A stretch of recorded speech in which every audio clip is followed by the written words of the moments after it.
The mood lighting, dude. All right. So let's talk about this real quick. All right, let me put this. Let me sidebar this real quick. So as you guys know, I said what I said, right? Chris said what he said. Very unprofessional, right? Here's the thing, you know.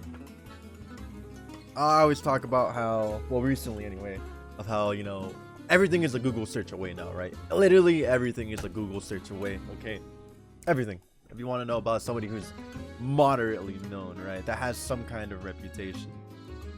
First thing, what's the first thing that pops up when we search NY ChrisG, right? The Twitter links, right? And, you know, what's this, like the fifth thing down? You know, it talks about him getting dropped for whatever the case is, right? Everything's a Google search away, guys. That's why you gotta be careful on what you say. Everything is a Google search away. This is on the front page, like the fifth search down, right? Teams, sponsors, whatever, they look through these things, dude.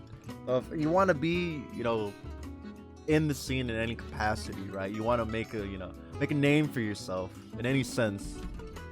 In any sense, you want to make a name for yourself, right? You want to get involved. You don't want to burn bridges, right? You don't want to seem like a pimple on the scene's ass, okay? I have not always beefing, dude. If you don't want to be a pimple on the community's ass, right? You gotta watch what you say. You gotta watch how you act, right? Because this shit never goes away. He did this stuff like 4 years ago, right? It came back up 4 years later, right? It came back 4 years later, 5 years later, whatever. Bit him in the ass. Stuff on the internet is always on the internet, right? Gotta be careful on what you say, okay? So that comes back to the subject of, you want to be part of the scene? You want to make a name for yourself? You want to build a reputation? Careful what you say, right? Whatever, you know, there's like the whole thing when you're a teenager, you're young, you're stupid, you're a kid, right? You get a little bit of slack. But once you're in your like 20s, bro, you know, 18, 19, at that point you should know better. So hold yourself to a certain standard, right? That you would want people to look at you and be like, oh, okay, yeah, reliable person, right? So enough about that though. So let's go back to this, right? Even though they're even other pros probably, right, don't make a living. There's a lot of pros that don't make a living, right? Doing what they do.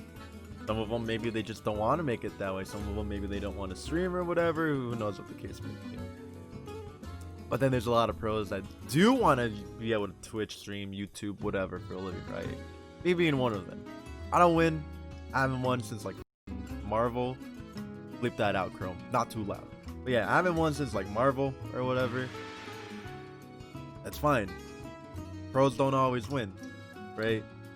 If this logic was the standard we would uphold it to, there would be such a small amount of pros. Everybody else would be amateurs, right? This logic is flawed. This reasoning is super flawed. Okay, that you aren't a pro if you do not win. This reasoning is super flawed, right? Like, you can't have this line of thinking, because you're not doing yourself any favors or anybody else any favors, right? You're kind of just looking like a head ass, you know? You're looking immature, right? You look like you don't know what you're talking about. This statement is wild. And here's the official statement from the horse's mouth, right? You know, people love throwing the word privilege, whatever. Jayuna talked about this, right? Being lucky, just to touch base on that again. But yeah, a lot of us are lucky, right? Where we're at now, you know, freaking be in the right location, right? That's the first lucky thing. You have to be in the right place for these kind of things. What would you say then is a limitless test for what counts as a professional player? I mean, I think the base standard for a pro, to sidebar search on that, is you get paid doing whatever it is, right? Like, I get paid to play fighting games, right? I think that's the end goal for people. Paid enough to make a living out of it, right? I guess that could be the bottom line. You get paid enough to make a living out of it. I make enough to make a living out of it. So I guess that would be my vague, it's not even too vague, but my definition of a professional. Not so much winning, because there's a lot of people that don't win, no matter what sport you look at, right? A lot of people are losing, but they're still pros. But they make a living out of it, right? So, not winning, they make a living. Professional.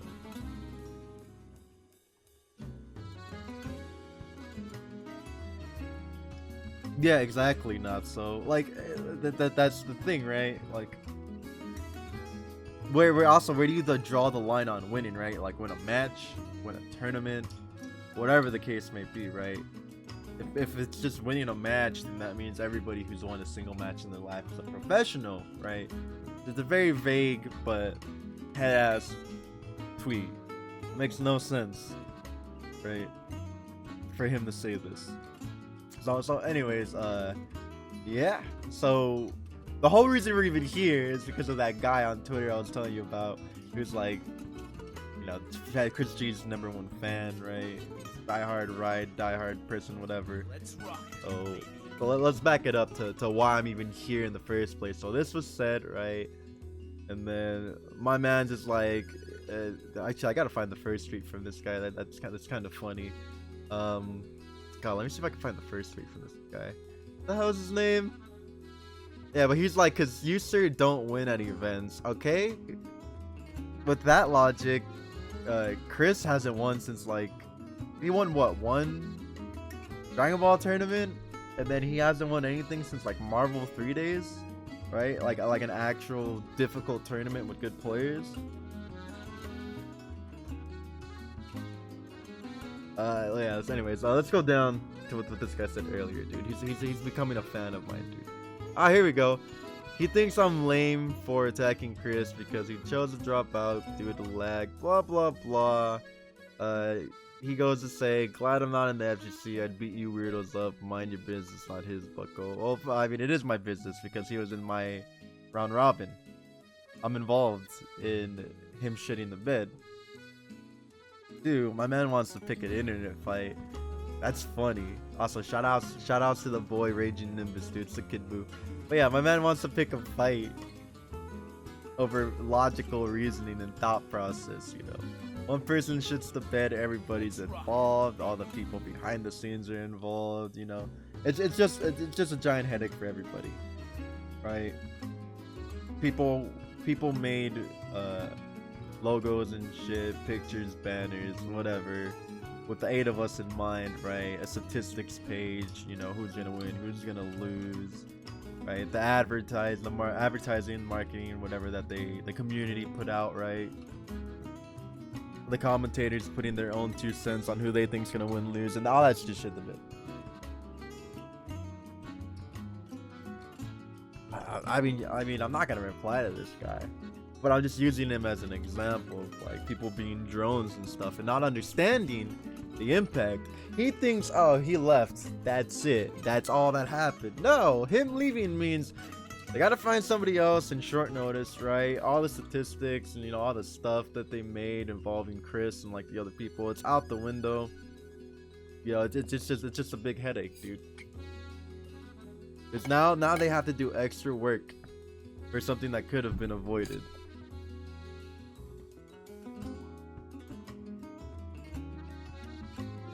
Yeah, my man's gonna come at me, bro. My man's gonna come at me, he's gonna beat me up, dude. At least take me to dinner first, alright? If you're gonna beat me up, bro, at least take me to dinner first, alright? Be courteous about this, dude. Courteous, alright?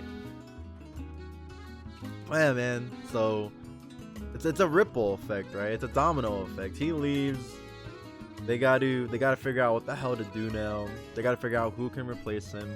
They gotta figure out, you know, if their internet is good, right? They gotta change the statistics page, right? Of who's gonna win, who's gonna lose, whatever. It's a pain in the ass. It's a pain in the ass, you know. So doing a stunt like this on Chris's part puts a stain on your resume, right? It puts a huge stain on your resume. This isn't some small company, right, that ran a little tournament, you know. It's not, you know, your local game store that's like, we're gonna run an online tournament. You know, I'm not so much drama, Andrew. I'm just explaining why you don't do this, why this was a bad idea, you know.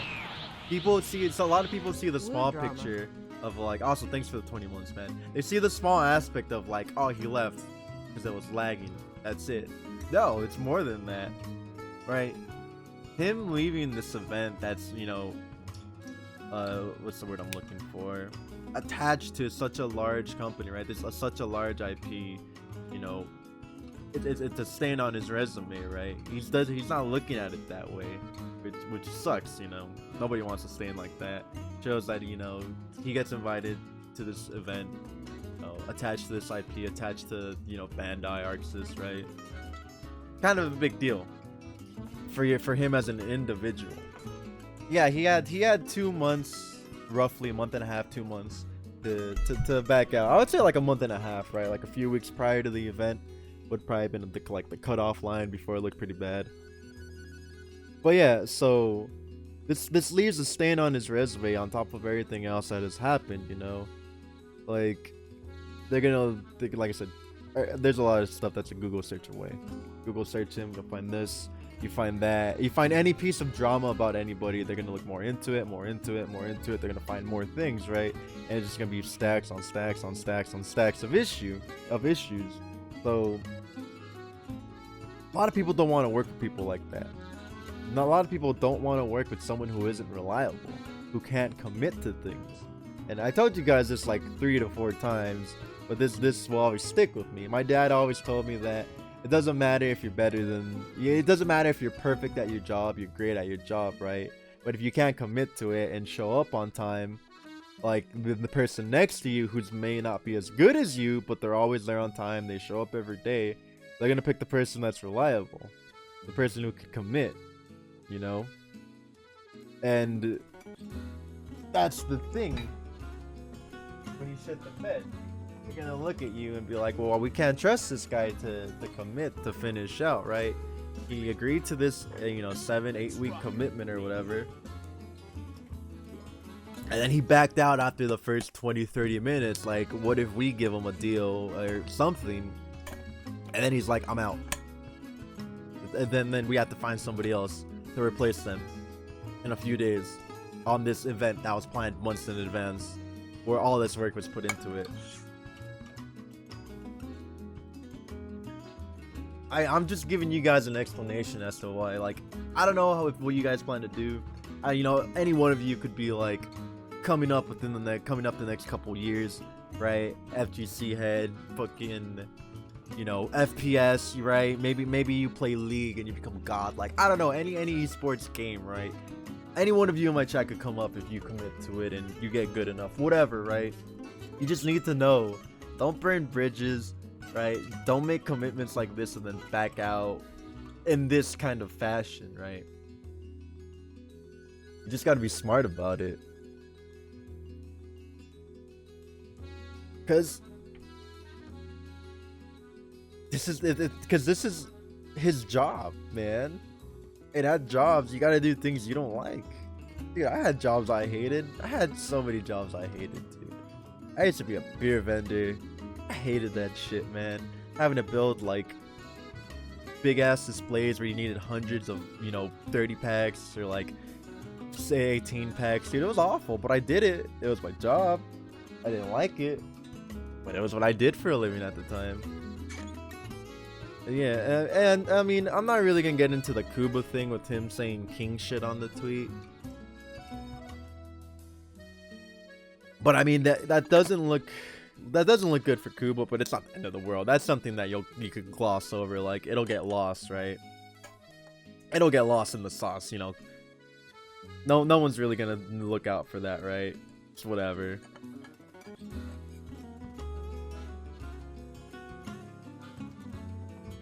The thing is that it's really annoying is people supporting him blindly. Like, yeah, Smeevil, people don't understand the issue, and I'm trying to explain the bigger issue, right? They think netcode bad, Chris leave, netcode bad. They think that's it. They think that's where the line is drawn. No, man. And it's something that stays with you as well, because now everyone's gonna remember this, right? This is like the new nail in the coffin. Oh, he did this. Remember that he did this online event. He can't commit to an online event in the sanctity of his own home. How are we sure he'll commit to something in person something that he has to go overseas for, right? Something that he has to travel for. If he can't even do something at home, in the comfort of his own home, 20 to 30 minutes a day, once a week.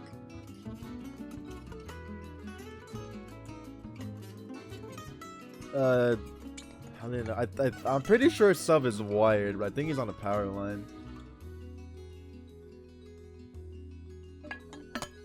I mean, I will say this, Dirty Drops, if Bandai and Arxis ever do another invitation or a thing like this, he hurt his chances, man. Like, let's say DBFZ 2 is gonna come out, right? And they're like, gee, who can we get to sample the game, right? Who can we get to make an exhibition, right? Like what happened with, you know, like Tatsu, right? Tatsu was an anime, you know, a couple, I think, was okay in the super beta or whatever. The 4 people in the super beta or whatever, right? They got crazy exposure, dude. Crazy exposure because of that. They got Twitch channels. Their Twitch channels blew up after that, right? They got all this attention. Why? Because at the time, there were no stains on their resume. At the time, they didn't burn any bridges. You know, so there's opportunities that will show up if you're not a head ass. If you... What's the word I'm looking for? For the lack of a better term, hold yourself to a certain standard, right? A respectable standard. I mean, yeah, there was Nakiel at the time, right? His stuff blew up too, but you know, we're not gonna talk about what happened with him. But in this good example, he was one of those people, right? He got all this attention, he got all this recognition, got on a team, you know, all this stuff came together for him too at the time before, you know, all that other stuff happened. But we're not gonna get into that. We just need to talk about how opportunities like this come up when you haven't burned your bridges. My head isn't an ass, say as far as you know. Right? The summit of power too, right? See, it's all this stuff that comes together. If you don't have a bad reputation, or maybe an awful reputation, you can have an okay reputation, right? And people can still take the risk with you. But it's all this stuff that comes together, right? The early exhibitions, getting exposed to that, the summit of power, getting on a team, your Twitch blowing up, right? Your YouTube would blow up as well, because all eyes are on you, right? You're the first person to do this, whatever. So they associate the first person who does something, right, with that thing. You first saw them play it, everybody flocked to them, right? And then everybody else came after, but it's up to you to capitalize on that. Yo, what up, a meeting? But anyways, what I'm trying to get at, chat, is don't be dumb. That's pretty much it. Don't be dumb. You know, you can say what you want to say, right? It's not what you say, it's how you say it, you know. There's good and right ways to approach most situations, you know, and this was not it. And final notes, man. Final statements. You're playing in an online tournament. You have to expect the netcode to not be very well. Like Sayjam did this, and I'm totally stealing this from Sayjam. Hold on. The game came out January 26th of 2018. Almost 3 years, okay? I'm totally stealing the Sayjam. If you ever watch this, if somebody clips this, stolen. I am body changing you with Ginyu right now, dog. Because this is when the game came out, right? Okay? Now, let me show you when we found out the netcode wasn't good, alright? This is when we found out the netcode was not good, alright? That's when we see that. You see that year and that date? That's when we found out the netcode was not good, alright? So, it's not like it was anything new to anybody. Everybody knew, everyone understood, like, okay, this is what we're given. So no one was surprised at the fact that the netcode, you know, wasn't that great when this time came almost 3 years later. The beta was okay. The beta's netcode was better than the final launch of the game. I will say that. But once the game officially came out, then, you know, the servers kind of became a little shaky. But yeah, this is when we knew the netcode was bad, guys. like officially, you know, like the moment the game was released and we knew like, okay, this is what they're giving us, this is what we have to deal with.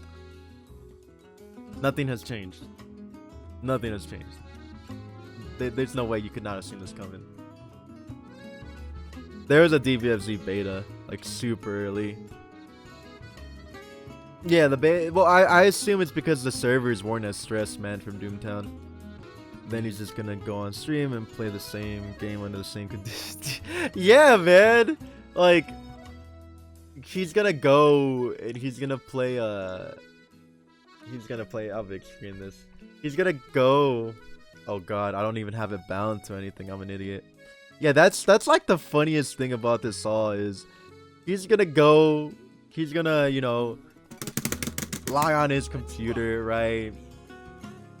I play Dragon Ball, right? Because that's his bread maker, right? That's a lot of our bread makers that are in this 8-man round robin national championship exhibition thing, right? Dragon Ball is our bread and butter. That's what gets you guys to come into the stream, come watch us, you know. That's what gets the views, right? You gotta do it anyway. You might as well done it under the best possible circumstances for you as a person, player, and somebody trying to grow themselves, right? But here you are, not doing that. I don't know. It's just baffling to me.